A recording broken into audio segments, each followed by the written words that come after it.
Boss na mauunawaan at pasasalamatan ng hiwaga ng buhay kung hindi natin hahayaan na mangyari ang mga hindi inaasahan. Ikaw, kapuso, madalas ka bang sumubok at magbaka sakali? Dear Papa Dudut, isang magandang araw po sa inyo at sa lahat ng mga listeners sa ating mga kabarangay. Ako po si Mika, 32 years old, mother of two. Maglilimang taon na rin po akong housewife mula po kasi ng ipanganak ako. Ipanganak ko ang aking bunso 5 years ago ay napagdesisyonan po naming mag-asawa na mas makakabuti po kung manatili na lamang po ako sa bahay para matutukan po ang pag-aalaga sa aming mga anak. 2 years old po kasi noon ang panganay ko at ayaw din naman po naming iwanan sa kasambahay ang pagpapalaki sa mga bata. Bukod po dyan ay mas makakatipid din po kami sa pasweldo sa kasambahay kung ako na lang po ang magmamanage ng bahay. Bago po ako naging housewife ay nagtatrabaho ako bilang receptionist sa isang maliit na hotel kung saan ko rin po nakilala ang aking asawa na si Warren na nagtatrabaho naman bilang isang cook. Naging maayos naman po ang pagsasama namin ni Warren, Papa Dudut. Mabait po si Warren, may itsura at responsableng ama. Wala rin po siyang bisyo bukod sa paminsan-minsang mobile games. Bukod sa mga simpleng tampuhan na karaniwan naman sa lahat ng mag-asawa ay wala rin po kaming naging malaking pagtatalo sa loob ng 7 taon na pagsasama namin. Hanggang neto nga pong pagbukas ng 2020 kung saan ay parang nadamay din ang aming relasyon sa kamalasan na dumapo sa mundo. At eto na nga po sana ang gusto kong ikwento sa inyo ngayon at hingan sana ng advice kung ano nga ba ang dapat kong gawin. Totoo nga po siguro ang sinasabi nila na mararamdaman ng isang babae kung ang kanyang asawa ay may third party. At neto nga pong January 2020 ay napansin ko na may naging pagbabago sa kilos ni Warren. Nung una ay in denial pa po ako dahil sa tagal naming nagsasama ay never pa pong ng babae itong si Warren. At least hindi ko naramdaman na may iba siya. Pero neto pong January ay kakaiba talagang naging kutob ko. At lingid sa kaalaman ko ay yun na nga po pala ang magiging simula ng pinakamalaking pagsubok sa pagsasama naming dalawa, Papa Dudut.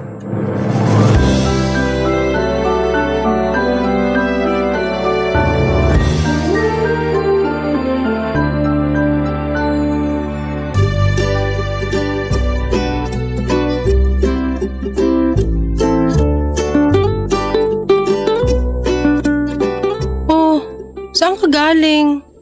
Bakit naka-short sa rubber shoes ka? Nag-gym ako. Gym? May promo kasi dun sa gym na malapit sa hotel. May discount kapag nag-member ng isang buong taon. Nag-member ka? Oo, Okay. Magkano naman yung monthly nun? 500 na lang. 500? Aba, pambayad din natin ng tubig yun ah. Kaya ko naman bayaran yun. At saka maliit lang na investment yun para sa pagiging mas healthy ko. Dapat nga ikaw din eh. Sa gawaing bahay lang dito at sa pag-aalaga ng mga bata, ubus na lakas ko. Teka, hindi ba lalo makakasama yan sa'yo kasi pagod ka na nga sa trabaho, buong araw ka ng galaw sa kitchen? Iba naman yung pagluluto sa pag-gym. Syempre may mga parte ng katawan na hindi na-exercise. Okay, sige. Ay nga pala, may dumating na delivery dyan kanina, box. Ganun ba? Ayos. Ano naman yung pinadeliver mo? Mga supplements lang yun. Para masulit ko yung pag-gym ko. Aba, talagang kinakarir mo yung healthy-healthyhan mo ah. Oo, naisip ko parang New Year's resolution ba? Wow! Ibang pasok ng 2020 sa'yo ah. Dapat nga ikaw din. Mag-diet na rin tayo para maging mas malakas resistensya natin. Syempre, hindi na tayo bumabata. Kailangan na natin palakasin yung katawan natin. Mahal na magpa-ospital ngayon. Sige, support na lang kita dyan. Okay na ako sa ganito.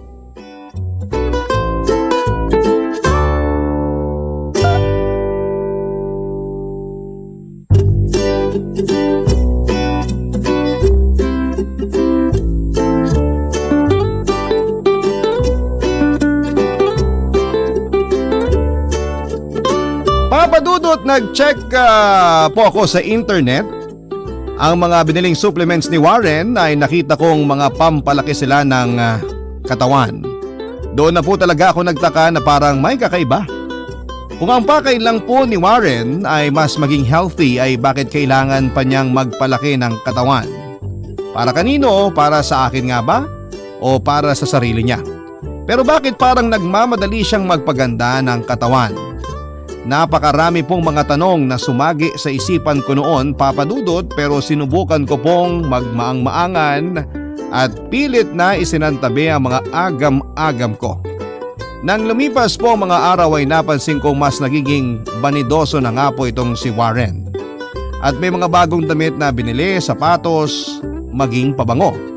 Nang hindi na po ako nakatiis ay kinumpronta ko po siya tungkol dito, Papa Dudut.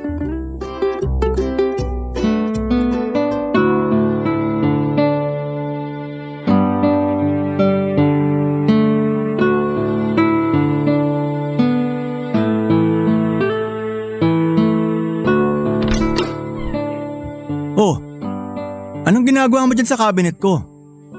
Nag-spray ka ng pabango? Oo, gusto ko maamoy eh. Bakit nag-spray ka pa? Maaamoy mo rin naman yan kapag ginamit ko. Binuksan mo pa, kakabili ko lang nito eh. Mukhang mamahalin yan ah. Mura lang yan. May nagbebenta lang dun sa hotel. At nag-shopping ka rin pala nung isang araw? Anong okasyon? Wala. Pumapayat na ako eh. Kailangan ko na ng bagong mga damit. Hindi ka pa naman ganun kapayat ah. Kasya pa naman yung suot mo. Nakuha ko naman yung mga yun sa sale eh. Parang hindi naman. Chinek ko yung mga etiketa at resibo, parang wala namang nabawas. Teka, bakit parang may kakaiba sa'yo ngayon? Bakit parang iniimbestigahan mo ko? Wala. Nagtataka lang ako kung bakit parang bigla-bigla ka naging banidoso. Ganyan talaga ang tao. Nagbabago. Buti nga ako nagbabago for the better. Bakit? Gusto mo ba na porket matagal na tayo dapat maging losyang na ako? So para sa akin yung ginagawa mong pagpapapogi at pagpapalaki ng katawan. Syempre para sa'yo, kanino pa ba? At anong pagpapalaki ng katawan sinasabi mo dyan? Yung binili mong mga gamot no isang araw, sinearch ko sa internet. Pampalaki pala ng katawan. Hindi naman pampalaki yun. Para lang yun masulit yung pag-gym ko. Naku sana talaga totoo yung mga sinasabi mo. Alam mo Mika, huwag ka na mag-isip ng kung ano-ano. Hindi ba pwedeng magpapogi ang mga lalaki? Ikaw rin naman, bili ka ng bili ng makeup ah. Nagagamit mo lang naman kapag nagsisimba ka. Parang ganon din ako. Basta, siguraduhin mo lang yan sinasabi mo ha. Hindi, makukuha mo talaga sa akin ang hinahanap mo. Sus! Ito talagang asawa ko. Selosa ka pala. Kasi naman kung kailan ka tumanda tsaka ka pa nagpapapogi dyan. Uy, kung makamatanda ka naman dyan. 32 lang kaya tayo. At saka, bakit ka ba galit na galit? Para sa'yo naman tong pagpapapogi ko. Sus!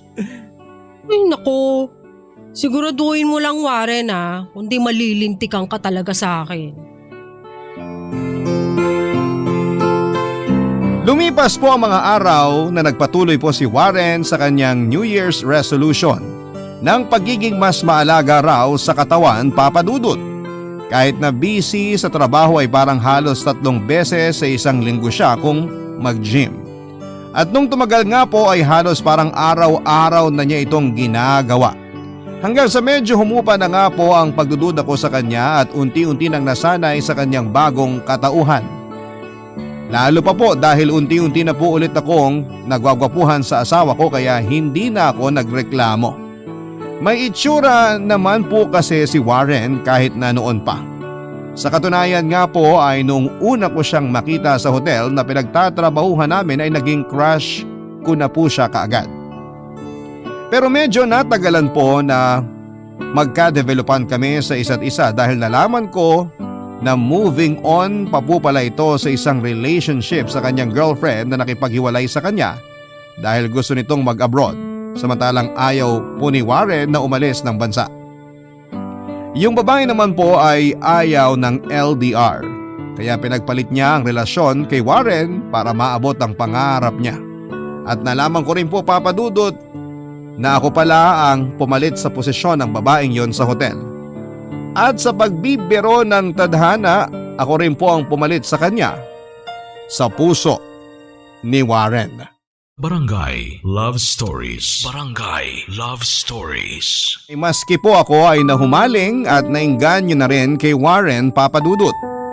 Naging mas health conscious na po ako, nagbawas ng mantika sa mga niluluto ko at binawasan na ang mga binibiling chicherya para sa bahay at nag-e-exercise na rin. Maski nga po ako ay pumayat na at feeling ko ay naging blooming na rin tulad ni Warren. At aaminin ko pong nakakagaan nga po sa pakiramdam kapag mas masustansya ang kinakain at kapag tumitingin ako sa salamin ay parang ang ganda-ganda ko dahil mas naging maalaga na rin ako sa katawan ko. Pero kahit na ganun po ang nangyari, Papa Dudut, ay meron pa rin po akong isang napansin. Hindi pa rin po kami madalas nagsisiping ni Warren. Minsan nga po pakiramdam ko kapag ginagawa namin yon ay parang distracted po siya sa ibang bagay. At doon po bumalik ang pag-aalinlangan ko kung para kanino nga ba ang naging pagbabago sa ugali ni Warren. Para sa akin po ba, sa kanya o baka naman para sa iba na? At para nga pong dininig nga po ng Diyos ang mga pag-aalinlangan ko nang minsang hindi sinasadya. Na magkita kami ng dati naming katrabaho na si Thea sa isang grocery nung ako'y namimili. At nang magkamustahan ay nagkayaan kami na magkape at magkwentuhan, Papa Dudut.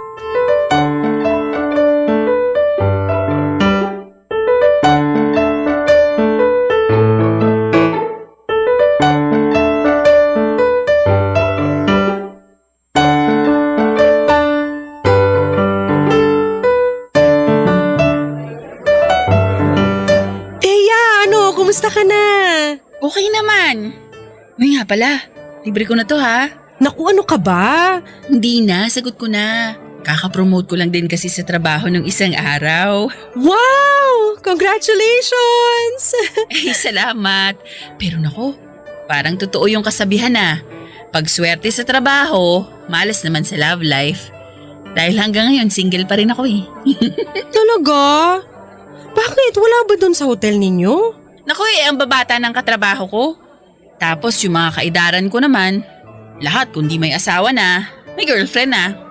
Eh ikaw, housewife ka pa rin ba hanggang ngayon? Oo. Pagkatapos kong mag-resign, hindi na ako nagtrabaho. At mukhang panghabang buhay na nga to. Oh, at least hanggang tumuntong siguro ng high school yung mga bata. Wagas ka, Mika. Grabe ang hirap siguro niyan. At ang boring. Pero in fairness ha, parang bumata ka mula nung huli tayong nagkita. Salamat. Ngayon taon kasi mas naging health conscious na kami ni Warren eh. Kaya yun, diet, exercise. That's good.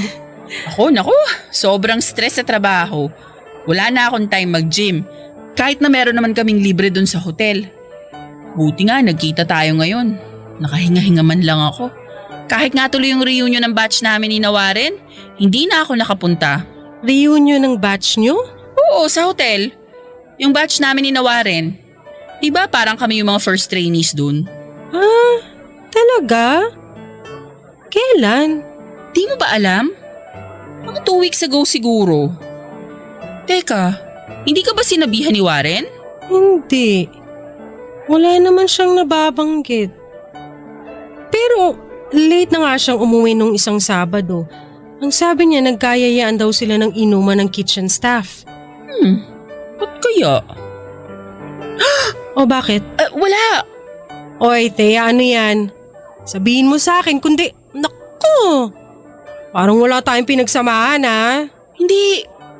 Baka kasi hindi ka in-invite ni Warren kasi ayaw niyang maging awkward. Andun kasi si Ana. Si Ana?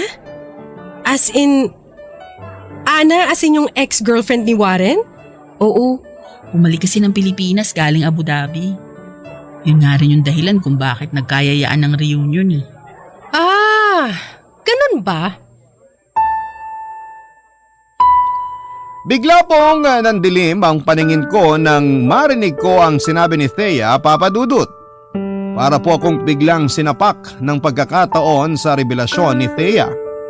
Hindi ko na po maalala kung kailan ako huling nagselos kay Thea, siguro nung una o sa ikalawang taon namin ni Warren, Papa Dudut. Pero matapos naming magpakasal at magkaanak ni Warren ay hindi ko na po naisip ang tungkol sa ex-girlfriend ni Warren. At hindi ko rin po akalain na matapos ang 7 taon na pagsasama namin ni Warren ay bigla ulit papasok sa eksena si Ana. Buong akala ko rin po ay nakamove on na si Warren sa loob ng matagal na panahon naming pagsasama. Pero sa nabanggit pong impormasyon ni Thea ay parang hindi pa pala. At pakiramdam ko po ay parang naloko din ako sa loob ng mahabang panahon. Dahil din po sa sinabi ni Thea ay bigla ko tuloy na pagtagpi-tagpi ang mga pagbabago kay Warren. Si Ana kaya ang dahilan kung bakit biglang nakaisip na magpapogi at magpalaki ng katawan si Warren. Kinagabihan po matapos naming magkita ni Thea ay kinumpronta ko na si Warren para malaman ko na ang katotohanan.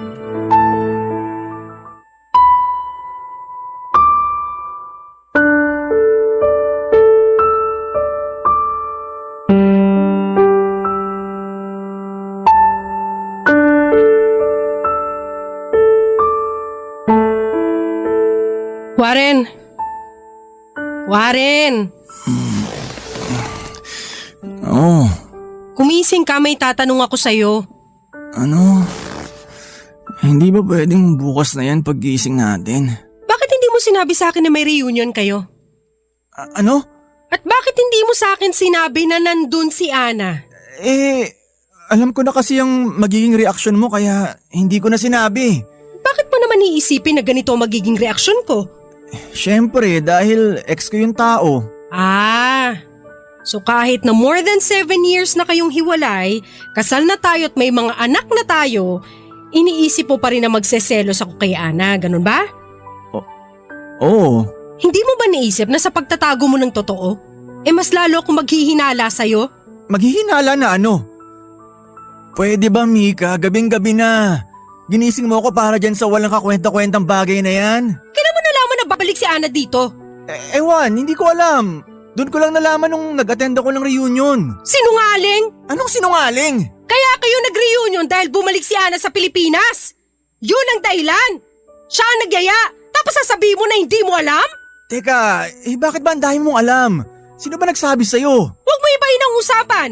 Hanggang ngayon nagsisinungaling ka pa rin sa akin. Hinaan mo ang boses mo. Magigising ang mga bata. Ano ba yan, Mika? So kaya ka ba bigla nag-gym? Ha? Kaya ka bigla nagpalaki ng katawan para ihanda ang sarili mo sa pagmumotel nyo? Napakabastos yung bibig mo ha. Tumahimik ka na. Sagutin mo ako! Hindi nga. Tumigil ka na dyan sa pagiging selosa mo na wala namang batayan. Etong tandaan mo, Warren ha. Barkado ka na sa akin. Malaman ko lang na may ginagawa kayong milagro ng Ana na yon, hindi ako magdadalawang isip na hiwalayan ka! Matulog ka na dahil ini-stress mo lang ang sarili mo dyan sa pagiging insecure at malisyosa mo.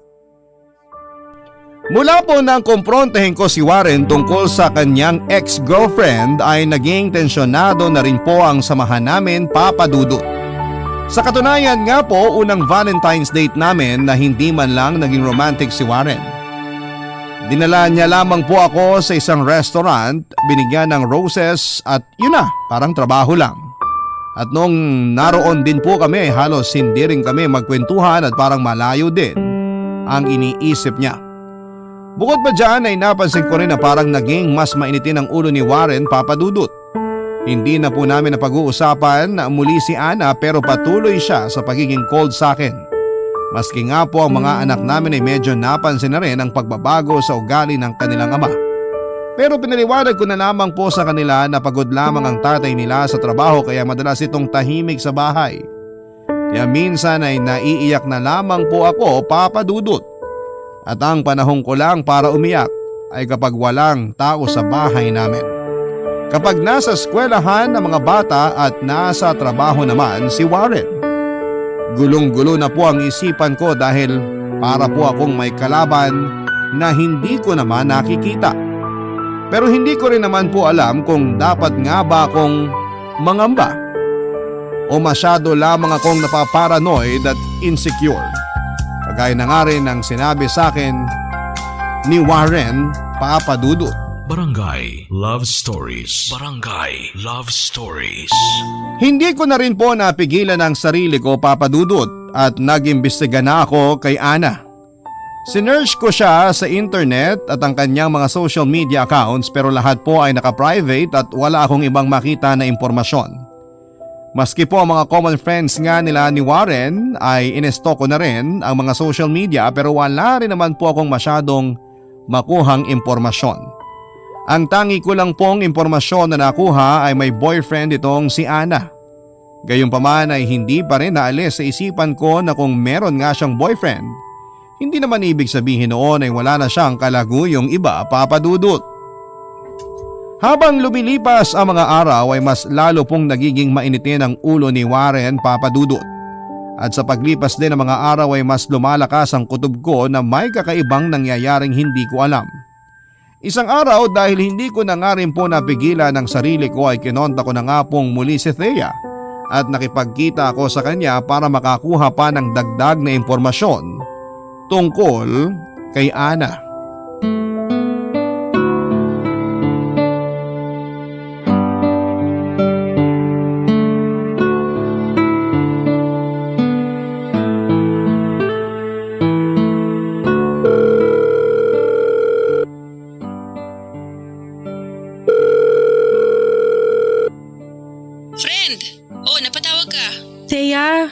Busy ka ba?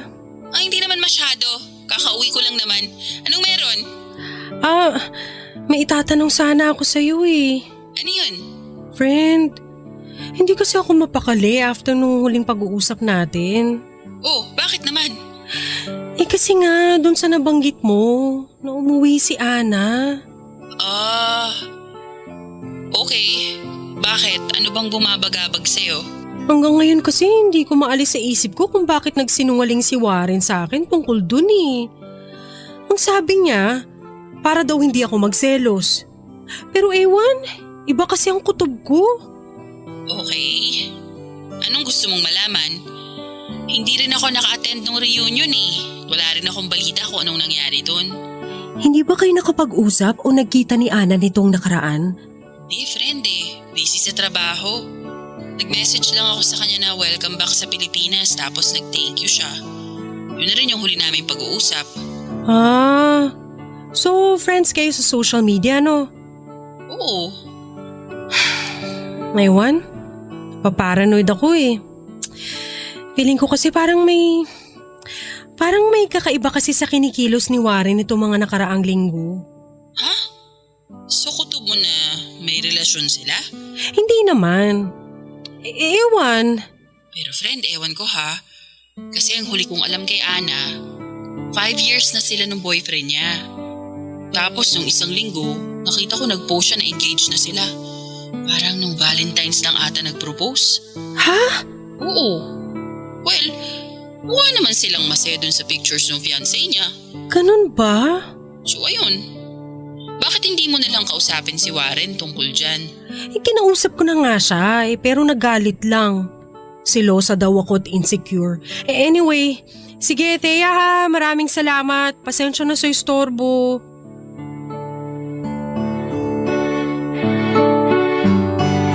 Matapos po naming mag-usap ni Thea ay magkahalong ginhawa at takot po ang naramdaman ko, Papa Dudut.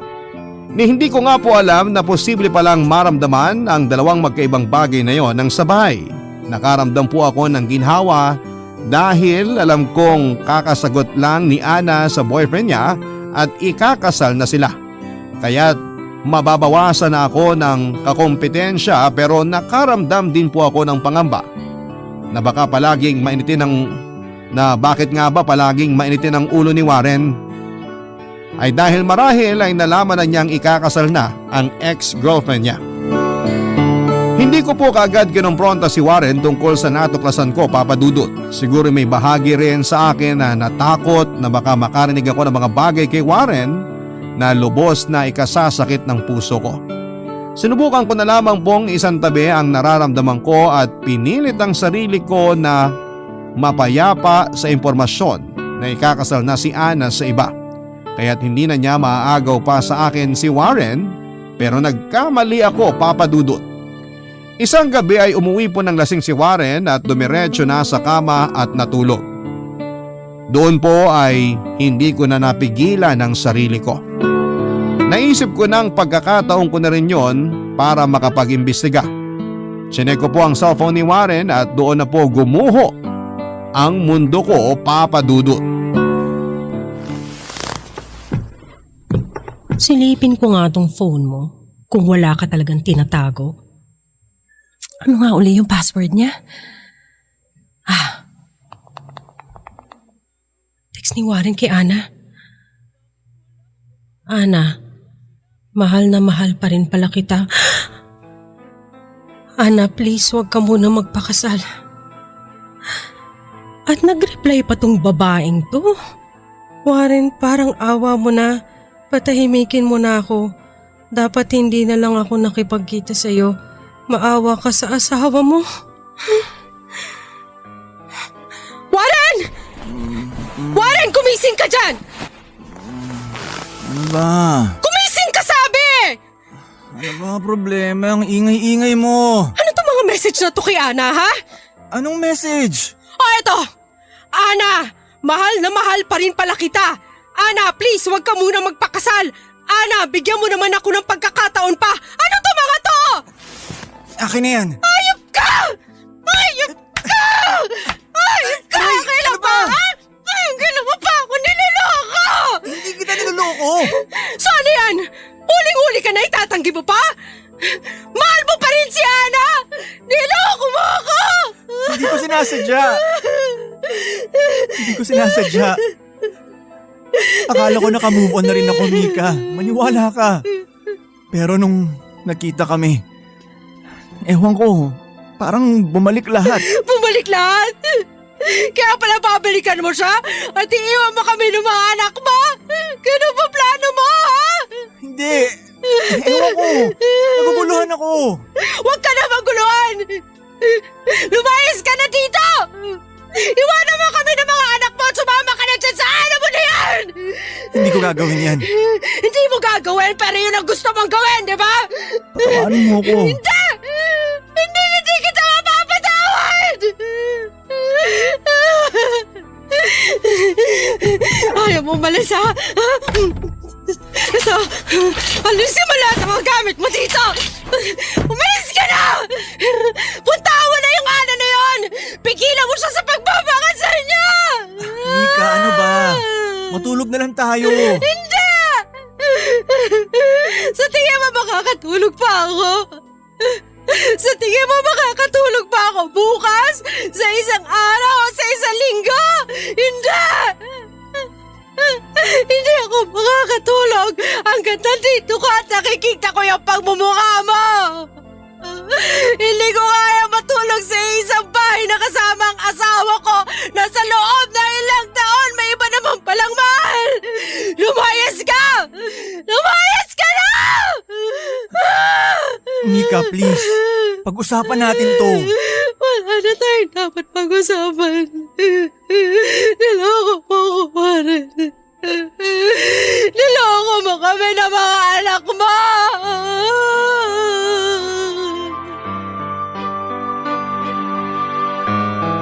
Papa Dudut, sinubukan po akong pakalmahin ni Warren at kausapin. Pero hindi ko na po siya binigyan ng pagkakataon, Papa Dudut. At kinabukasan matapos ng insidenteng yon ay umalis na nga rin po si Warren sa amin at nakituluyan muna sa kanyang kapatid. Hirap na hirap din po akong ipaliwanag sa mga anak namin ang mga nangyari. Ang sinabi ko na lamang po ay kailangang umalis muna ng papa nila sa bahay dahil may trabaho ito. Pero hindi ko po alam kung paano ipapaliwanag sa kanila ang komplikadong dahilan kung bakit kami naghiwalay ng tatay nila. Hanggang sa inabot na nga po ng quarantine at lockdown noong 2020 ay tuluyan na kaming nagkahiwalay ni Warren, Papa Dudut. Matapos niyang umalis sa amin ay halos ilang buwan din po akong sinubukang kausapin ni Warren tungkol sa nangyari.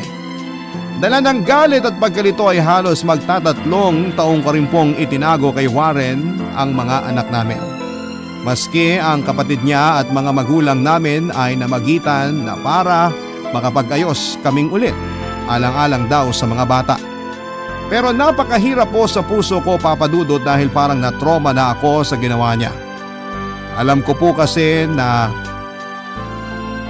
makipagbalikan man ako kay Warren ay nagbago na ang lahat. At habang buhay na akong mahihirapan na magtiwala sa kanya. Last December 2022, kaya ayoko nang dagdagan pa. Hinayaan kong makita ng mga anak ko si Warren at makasama siya noong nakaraang Pasko at Bagong Taon. Kaya rin po ako sumulat sa inyo ngayon, Papa Dudut, ay para makakuha ng inyong opinyon at ng ating mga kabarangay online kung ano nga ba sa tingin nila ang dapat kong gawin. Mahal ko pa rin po si Warren at para sa mga anak namin ay gusto ko rin pong makipagbalikan sa kanya. Pero matapos po ng ginawa niya ay nahihirapan na akong maniwala na tapos na talaga ang mga nararamdaman niya para kay Ana. At ako na ang pinipili niya, Papa Dudut. Maraming salamat po sa pagbasa ng aking liham. Ang inyong forever kapuso at kabarangay, Mika. Barangay Love Stories.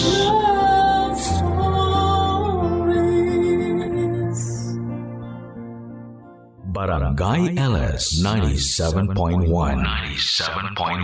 Number 1 Forever!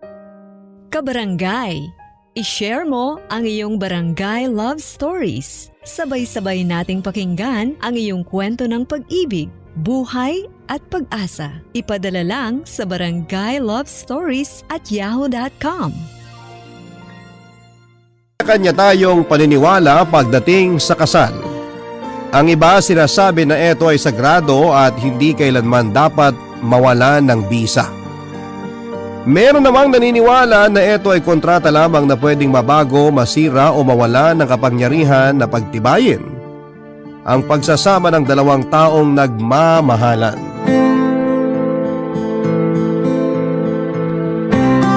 Dear Papa Dudut, hi po sa inyo at sa mga kabarangay na nakikinig ngayong tanghali. I'm Ali, 36 years old, nakatira dito sa Bulacan at nagtatrabaho sa isang finance company. College pa lamang ako ay paborito na kayong DJ, Papa Dudut. Pati na itong programa ninyo na Barangay Love Stories. Kasi palagi kayong maraming aral na naiiwan bago matapos ang sulat na inyong binabasa. Kaya naman ito, naisipan ko na rin po na magbahagi ng aking sariling kwento. Papa Dudut, medyo may pagka-workaholic akong klase ng tao. Noong makapagtapos ako ng pag-aaral, nag-focus talaga ako sa pagtatrabaho.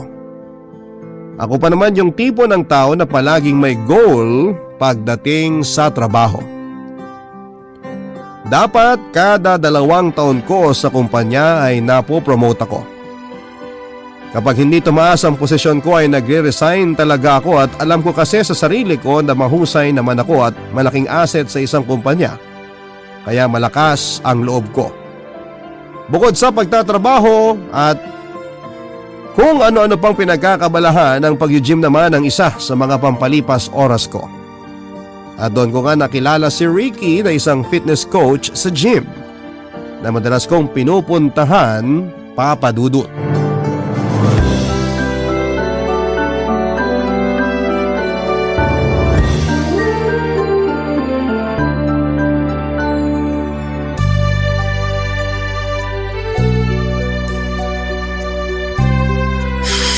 O ano? Masakit pa ba tong paa mo, Ali? Hindi na masyado. Sigurado ka? Oo, coach. Baka gusto mong dalhin na kita sa ospital para ma-check up tong paa mo. Hindi na. Kasi hindi naman ganun kabigat yung tumama na barbell plate dito sa paa ko. Buti nga, hindi talaga sa mga daliri ko sa paa bumagsak kasi pag nagkataon, may paglalamayan ako ng mga kukumamaya sa bahay. Salamat nga pala dito sa kinuha mong ice bag. Wala yun. Mabuti na lang hindi pa ako nakakauwi. Kapag ganitong oras kasi, madalas wala nang coach na nagbabantay dito sa gym. Gantong oras din kasi masarap pumunta sa gym kasi wala masyadong tao. Bakit? Takot ka ba sa tao? Hindi no. Kung takot ako sa tao, dapat hindi kita kinakausap ngayon. Malay mo, hindi pala ako tao. Ewan ko sa'yo. Pero bakit nga palagi kang mag-isa kapag pumupunta ka dito sa gym? Sino namang isasama ko wala naman akong kapatid. Kaibigan mo o kaya boyfriend mo? Ay nako coach, gusto mo lang yatang itanong kung may boyfriend ba ako o wala eh. Uy, hindi ah. Masyado kang advance mag-isip. Pero pwede mo naman sagutin yung tanong. Wala akong boyfriend. At wala rin naman akong masyadong kaibigan kaya wala rin talaga akong isasama dito sa gym. Isa pa, masayang mag-gym nang wala masyadong kinakausap. Hindi naaabala yung mga workout na plano kong gawin. So nakakaabala pala ako sa'yo ngayon. Hindi no, ako nga yung nakakaabala sa'yo. Ang sabi mo kasi kanina dapat pauwi ka na, di ba? Oo nga, dapat. Pero nang makita kitang pumasok kanina dito, nag-decide ako na hintayin ka na lang muna matapos workout mo. Bakit naman? Wala lang. Siguro nahulaan mo na mababagsakan ako ng plate sa paa, no? Hindi. Ang totoo kasi, matagal na rin kitang gusto makausap ng kagaya nito.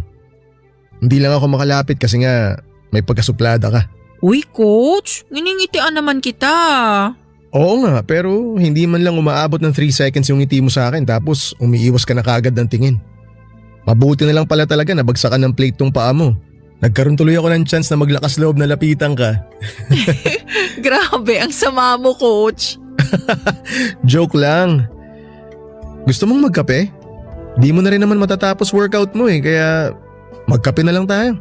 Pwede naman. Hindi na rin masyadong masakit tong paa ko kaya makakalakad na ako. Kaya lang hindi ko gusto yung lasa ng kape sa coffee shop na katabi nitong gym eh. Ang tabang ng Robusta coffee nila. Walang katapang-tapang.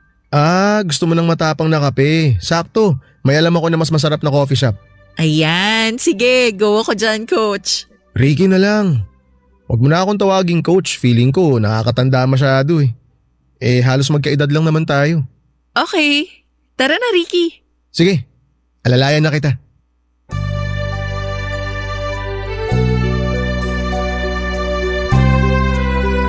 Papa Dudut, hindi naman talaga kami masyadong close ni Ricky. May pagkasuplada rin kasi ako kagaya nga ng sabi niya.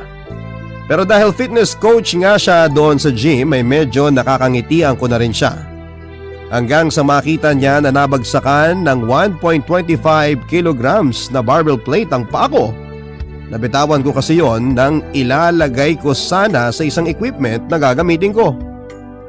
Mabuti na lamang at hindi yan masyadong tumama sa mga daliri ko sa paa, kung hindi ay baka namatayan ako ng kuko o Papa Dudut. Kaagad naman ako nilapitan ni Ricky at tinulungan na makaupo. Wala rin kasing masyadong tao noon sa gym kasi paggabi na. Ganon oras ko rin gustong mag-gym para hindi ako masyadong naiingayan. Papa Dudut, yun ang simula ng pagiging totoong close namin ni Ricky hanggang sa manligaw na nga siya sa akin. At dahil type ko rin naman siya, hindi ko na pinatagal pa at sinagot ko na rin siya. Naging suwabe lang ang relasyon naming dalawa na hindi ko na malayang umabot na rin ng 3 taon at doon na nga namin naisipan na kumuha ng bahay na para sa aming dalawa, Papa Dudut.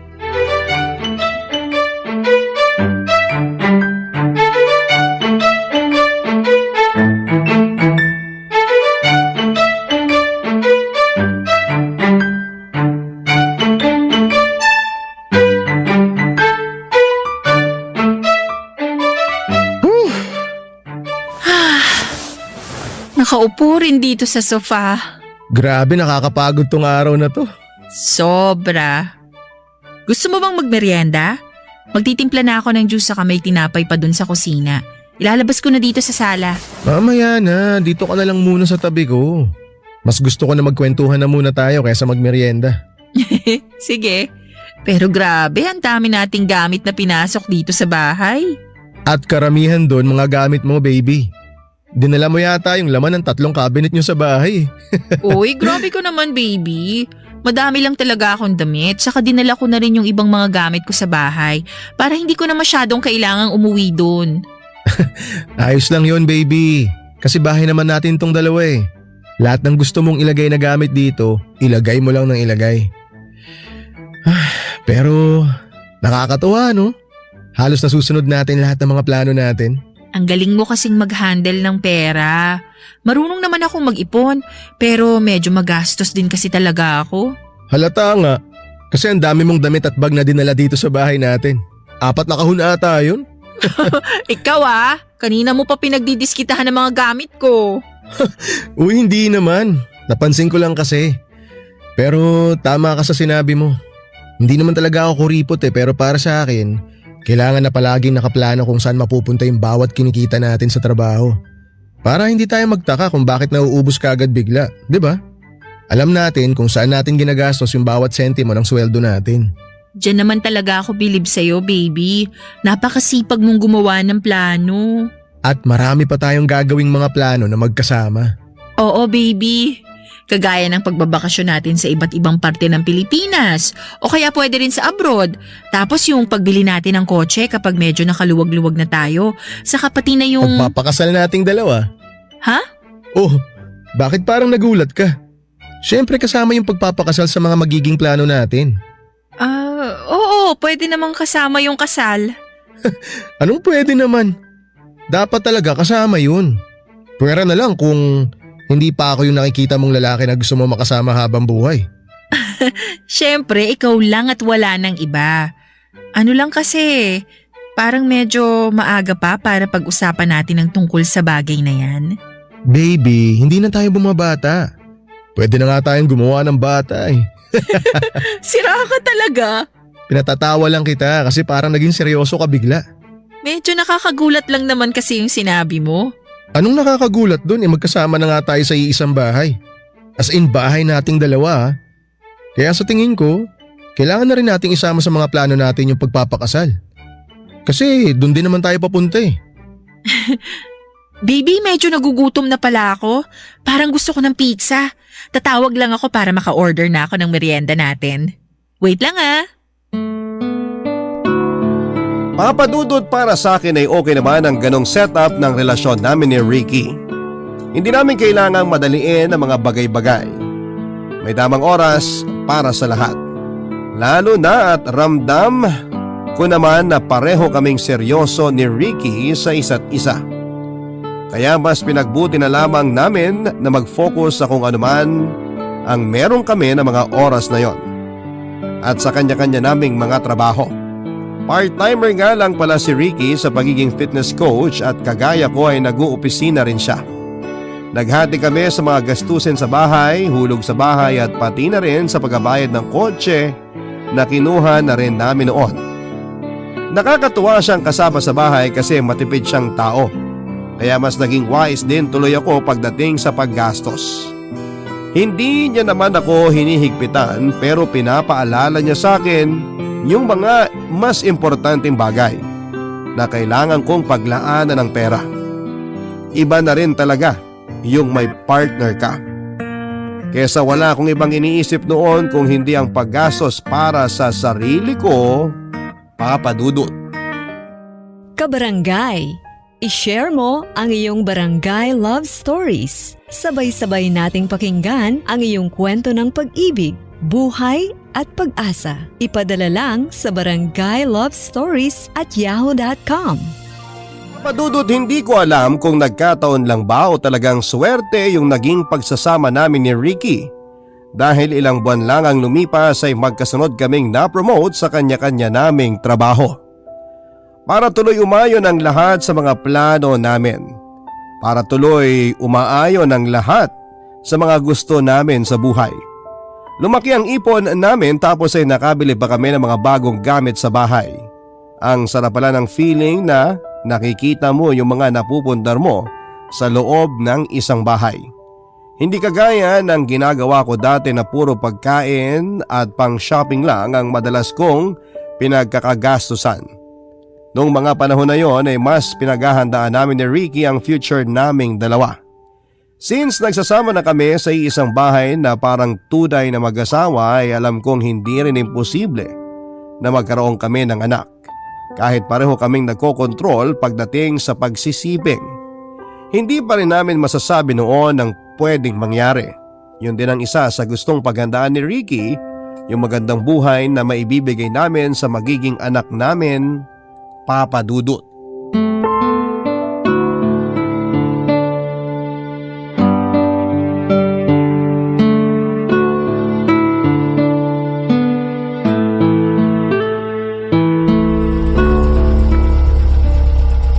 Ang aga nating nakarating dito sa office namin ah.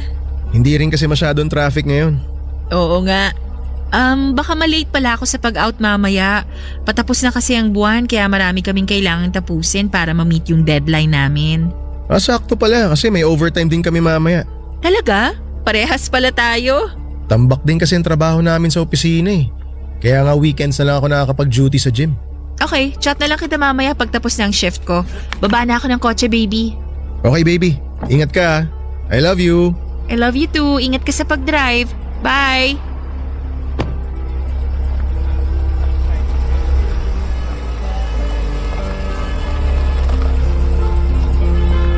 Ali, sandali! Oh, Lydia. Ang aga mo yata ngayon. Walang traffic eh. Teka, bakit parang ang gulo ng buhok mo? Ay, naku! Nakalimutan ko palang magsuklay. Hinatid ko kasi yung mga anak ko sa school bago ako dumiretso dito. May program sila mamaya kaya ang dami ko inasikasong mga gamit nila.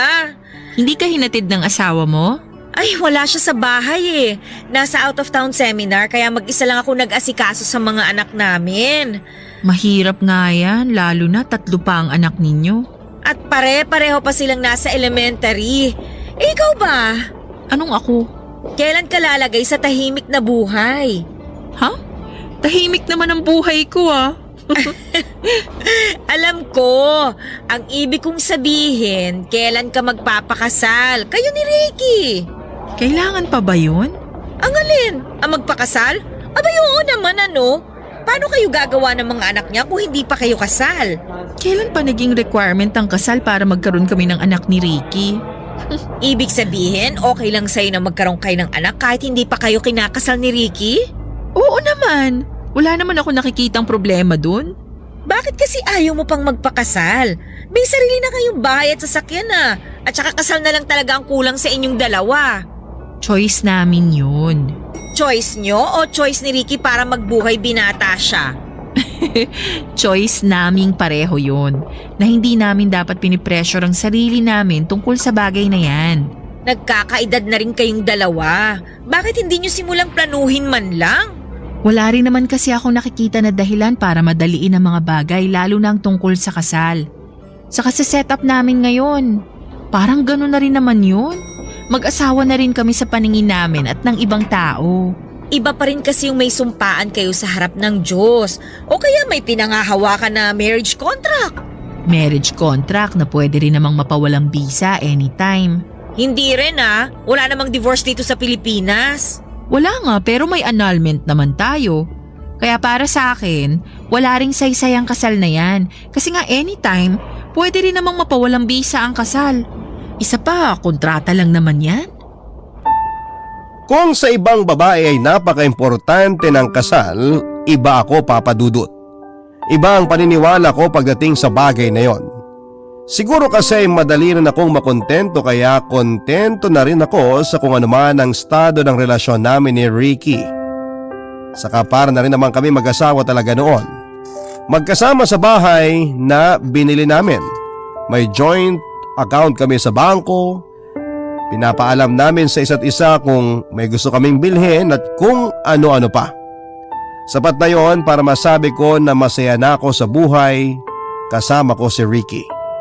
Wala na akong ibang hahanapin pa lalo na at nagagawa namin ang mga gusto namin bilang magpartner. Nakakapag-travel kami sa iba't ibang parte ng Pilipinas tapos nakakapag out of the country na rin kami. Minsan pinag-uusapan namin yung plano kapag nagkaroon na kami ng anak. Kung anong pangalan ang ibibigay namin sa kanya. Saan namin siya pag-aaralin at paano kami magiging magulang. Marami na kaming plano noon pero hindi kasama doon ang pagpapakasal, Papa Dudut.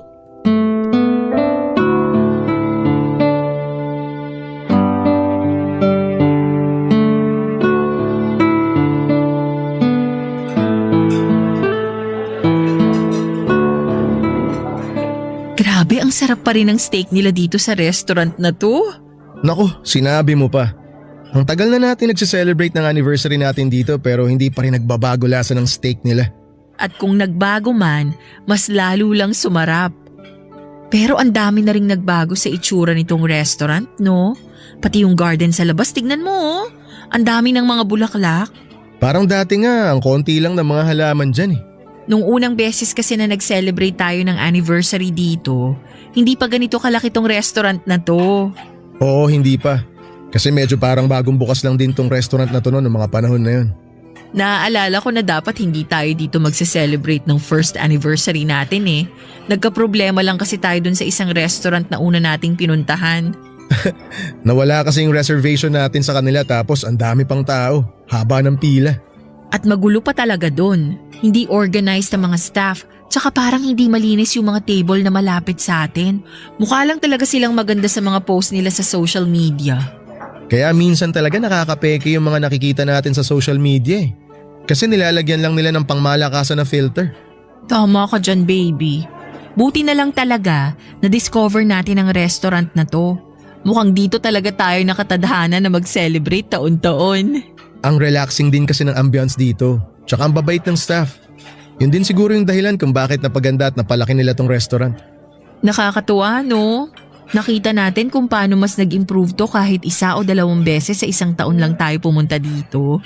Pumupunta lang kasi tayo dito kapag may special event sa buhay natin. Kagaya ngayon. Na gusto ko pa sanang gawin na mas special. Anong ibig mong sabihin? Ali.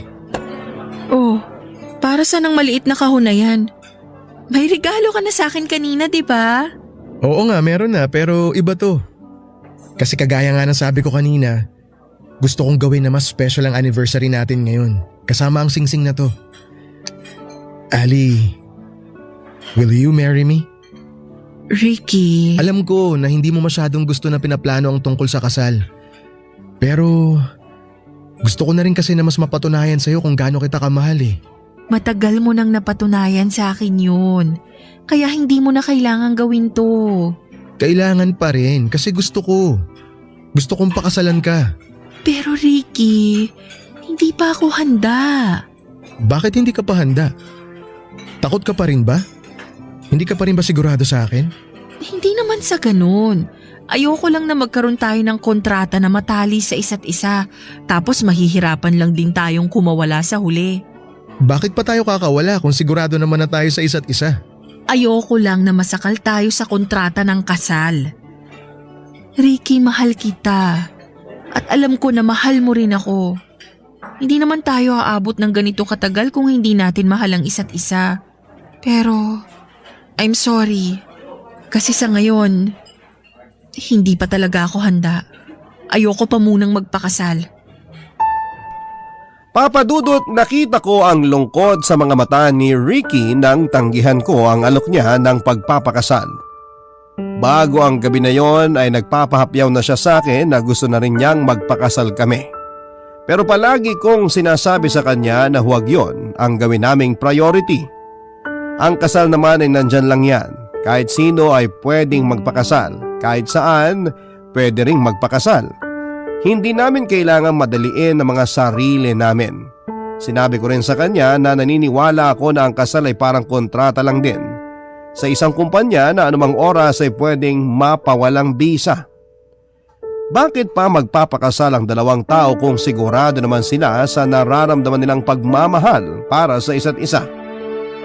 Pwede kasi na maging dahilan pa yon na makaramdam sila ng pagkasakal sa relasyon nila. Pwedeng magsawa kaagad sila at bigla ang maghiwalay lang din sa bandang huli. Kaya ang pinakamahalaga lang ay yung tapat dapat sila papadudot sa kanilang relasyon at totoong masaya sila sa bawat isa papadudot. Barangay Love Stories. Barangay Love Stories. Papadudot, masasabi ko na maswerte talaga ako sa partner ko na si Ricky kasi sobrang understanding niya. Hindi niya ako pinipilit sa mga bagay na hindi ko gusto o alam niya na hindi pa ako handang gawin. Kagaya na nga lang ng pagpapakasal. Oo, nasaktan siya at naramdaman ko yon kahit na hindi niya sabihin. Hindi naman kasi siya masalita pagdating sa nararamdaman niya, kaya naman natapos ang dinner namin sa maayos na pag-uusap hanggang sa makauwi kami ng bahay. Hindi na muna namin pinag-usapan ang pag-alok niya sa akin ng kasal. Sa relasyon kasi, Papa Dudut, ay kailangang palaging mag-give and take ang dalawang tao. May isang iintindi at ang isa naman ang kailangang intindihin. Sa pagkakataon na yun ay maluwag na tinanggap ni Ricky ang naging desisyon ko. Ako ang iniintindi niya. Pabiro ko pa ngang sinabi sa kanya na sa oras na alam kong handa na ako ay ako na mismo ang mag-aalok sa kanya ng kasal, Papa Dudut.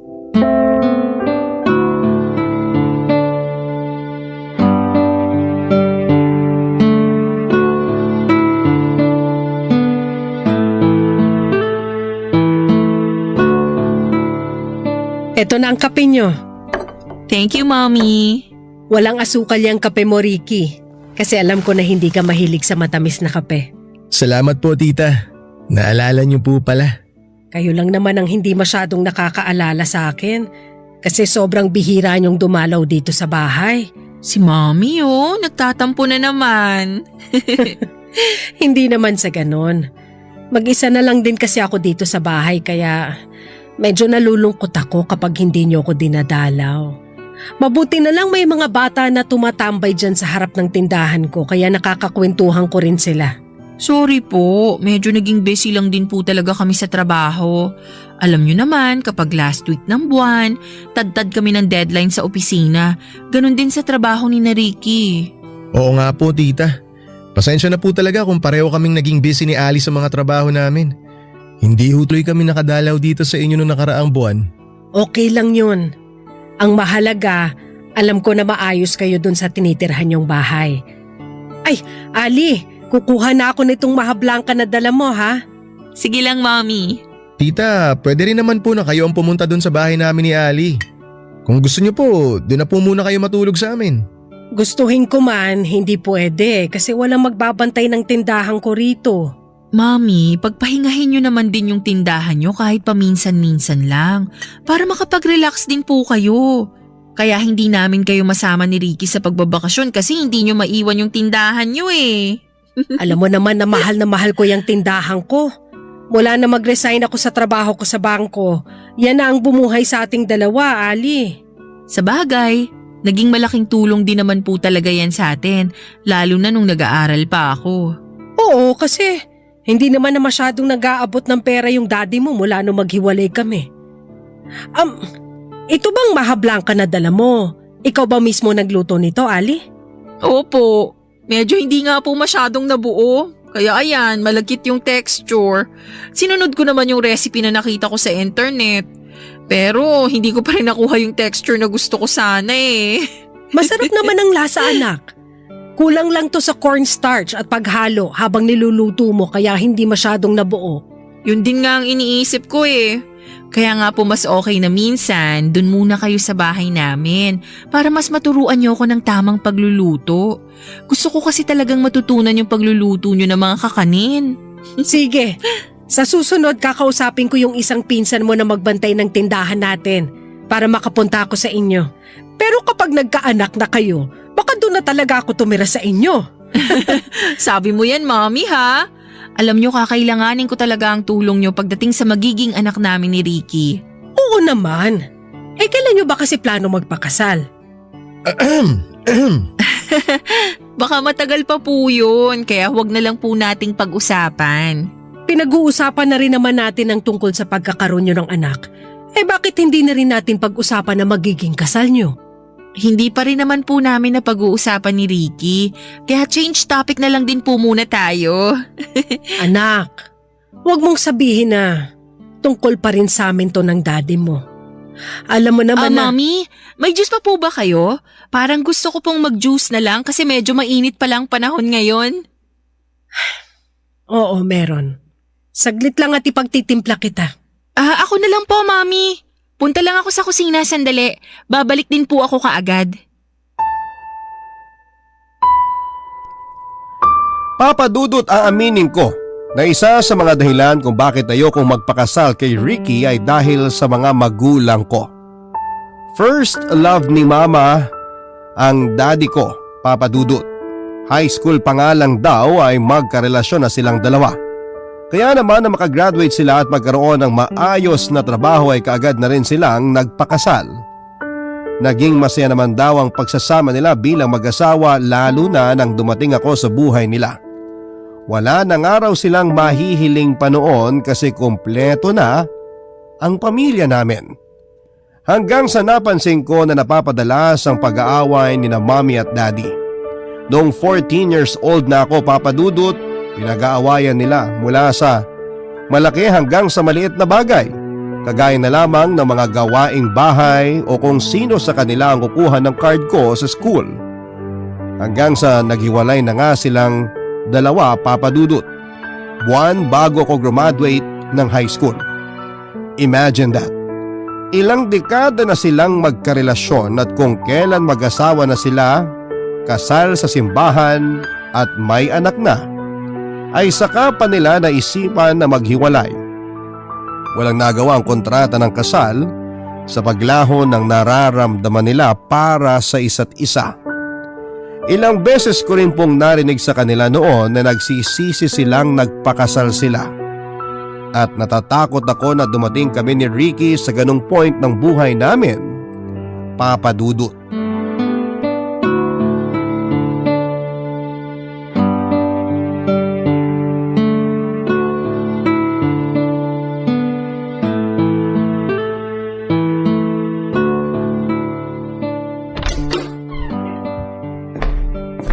Gising ka pa. Siyempre, hinihintay kitang makauwi. Sakto, may dala akong shawarma dito para sa'yo. Oh, eto.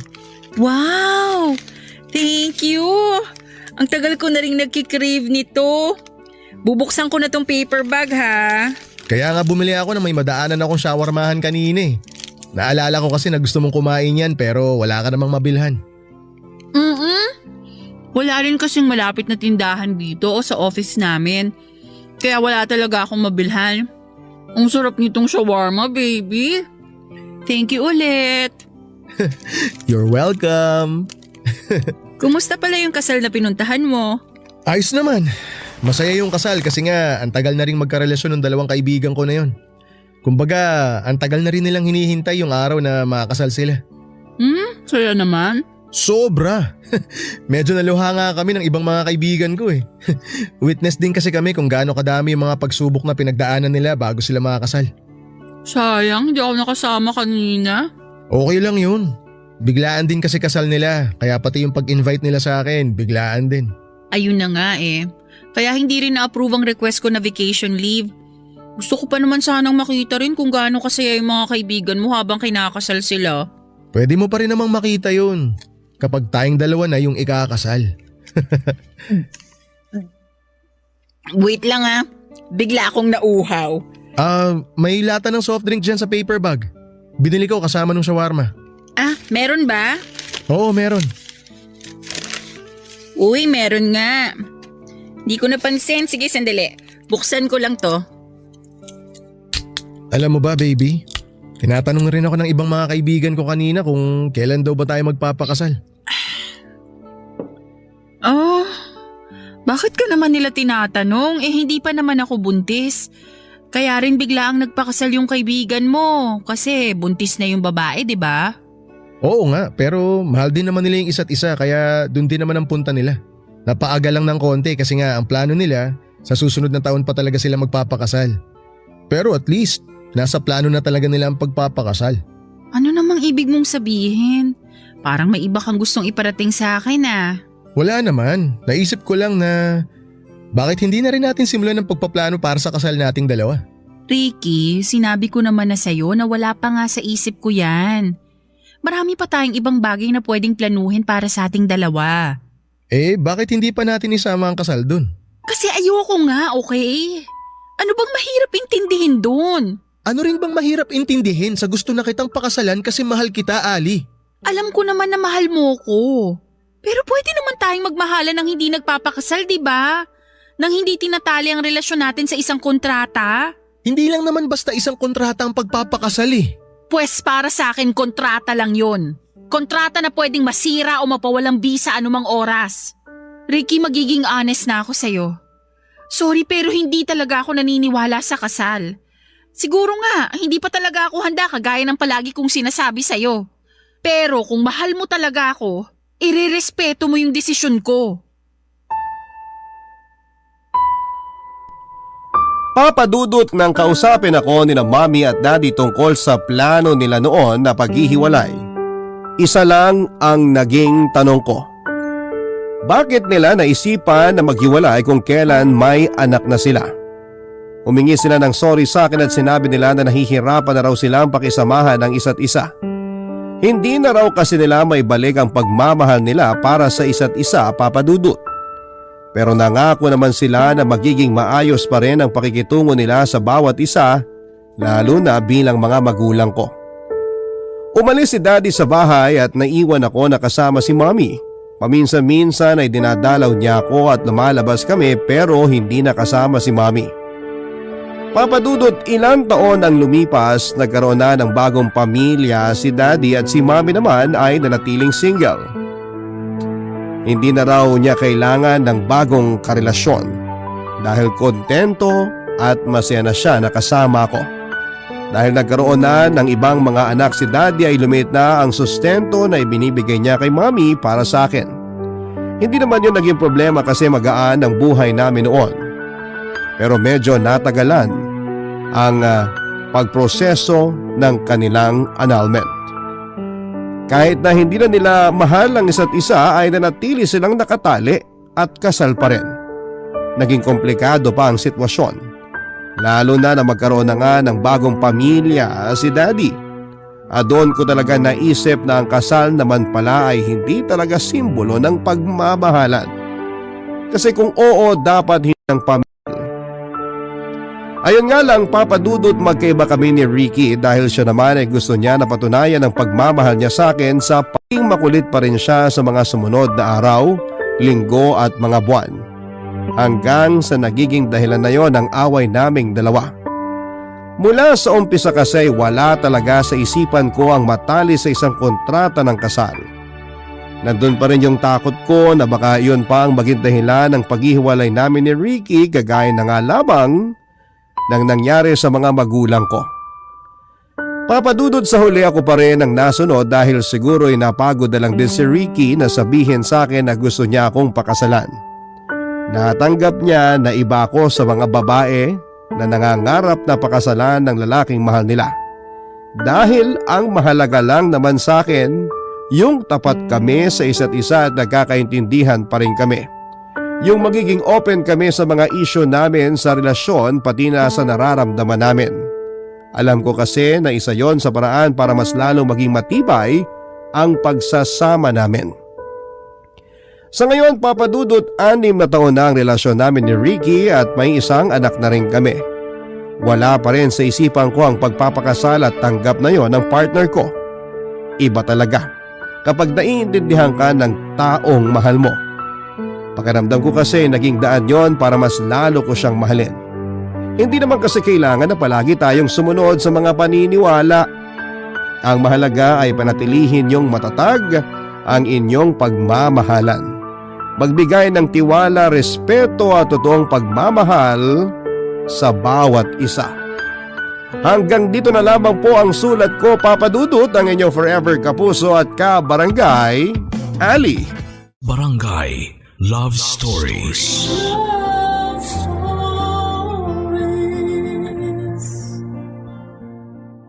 Barangay LS 97.1. 97.1.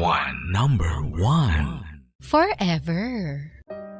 Kabarangay, i-share mo ang iyong barangay love stories. Sabay-sabay nating pakinggan ang iyong kwento ng pag-ibig, buhay at pag-asa. Ipadala lang sa barangaylovestories@yahoo.com.